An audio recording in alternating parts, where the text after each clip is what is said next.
We start with mounting speculation over a state summit between South Korea and Japan as soon as next week. This is according to Japanese media reports after Seoul yesterday announced a solution to the issue of compensating Korean victims of Japan's wartime forced labor, which has been one of major sources behind the soured relations. Our presidential office correspondent Oh Soo-young reports. The leaders of South Korea and Japan are likely to engage in back-to-back summits in the coming weeks, building bridges over long-standing issues to advance their trilateral cooperation with the United States.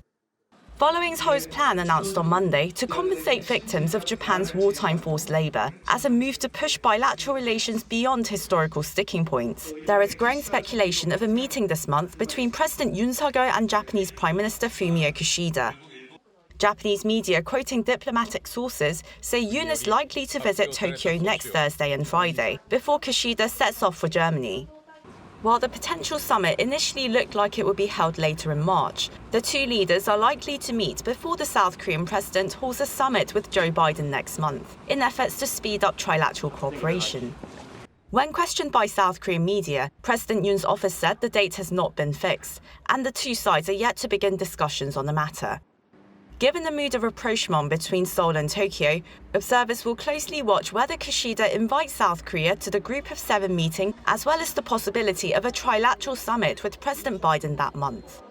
South Korea, the United States and Japan have been joining hands to improve regional and economic security against challenges such as North Korea's growing nuclear threat and geopolitical rifts affecting the production of key emerging technologies.